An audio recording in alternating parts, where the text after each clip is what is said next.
അല്ല, ഞാൻ പറഞ്ഞല്ലോ, തദ്ദേശ തെരഞ്ഞെടുപ്പിൻ്റെ ഇപ്പം നിലവിലുള്ള സ്ഥിതിഗതികൾ ആണ് കഴിഞ്ഞ ദിവസം തങ്ങൾ എടുത്ത് പറഞ്ഞത്. മറ്റ് നിയമസഭയോ അല്ലെങ്കിൽ മറ്റോ ഒന്നും ഇപ്പോൾ ചർച്ചയ്ക്ക് വന്നിട്ടില്ല, ഇന്ന് വന്നിട്ടില്ല. എന്താ പറഞ്ഞത്? അല്ല, അതെ, അതിപ്പോൾ നമ്മൾ ആലോചിക്കാത്തൊരു വിഷയങ്ങൾ ചോദിച്ചാൽ ഇപ്പോൾ പ്രസക്തിയില്ല. അതിൻ്റെ അത് പിന്നെ ഈ നിലവിൽ അങ്ങനെ ഒരു വിഷയം ചർച്ച ചെയ്തു. ആ വിഷയത്തിലേക്ക് ചർച്ച പോയിട്ടില്ല.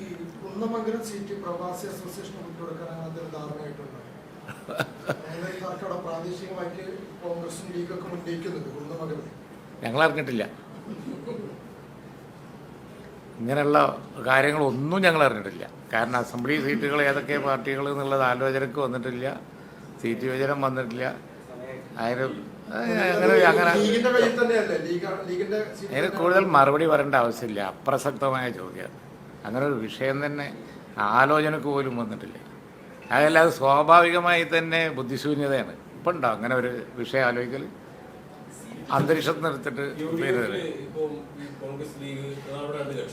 സീറ്റുകളുടെ കാര്യമൊന്നും ആലോചിക്കുന്ന ഒരു വിഷയവും വന്ന് എല്ലാവർക്കും അറിയാമല്ലോ. ഒരു രാഷ്ട്രീയ പാർട്ടി എപ്പോൾ ആലോചിക്കുന്നുണ്ടാവും? ആരും എത്തിയില്ല. കോൺഗ്രസ് ലീഡർഷിപ്പിൽ ലീഗാണ്.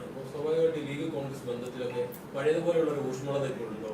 കോൺഗ്രസ് നേതൃത്വം കുറച്ചുകൂടി ഒരു ലീഗിനെ ഗൗരവമായിട്ട് പരിഗണിക്കേണ്ടതല്ലേ? അങ്ങനെ പരിഗണിക്കുന്നില്ല എന്നൊരു ഫീലിംഗ് ഉണ്ട്.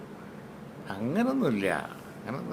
ഇപ്പോൾ പരസ്പര സഹായം എന്ന് പറഞ്ഞത് പരസ്പരമുള്ള ശാക്തിക ബന്ധങ്ങളുടെ പിന്നെ ഒരു കാര്യത്തിൻ്റെ അടിസ്ഥാനത്തിൽ വരുന്നതല്ലേ. അപ്പോൾ ഇതിലൊരു ഗിവ് ആൻഡ് ടേക്ക് പോളിസി ലീഗും കോൺഗ്രസും തമ്മിൽ എല്ലാ കാലത്തുണ്ട്.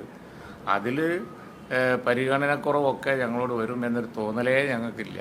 അതൊന്നും അങ്ങനത്തെ ആശങ്കകളൊന്നും ലീഗിനില്ല. ഞങ്ങൾ ഈ കാര്യങ്ങൾ ഇപ്പോൾ നിലവിലെ രാഷ്ട്രീയ അവസ്ഥ ഒക്കെ നിരീക്ഷിക്കുന്നുണ്ട്.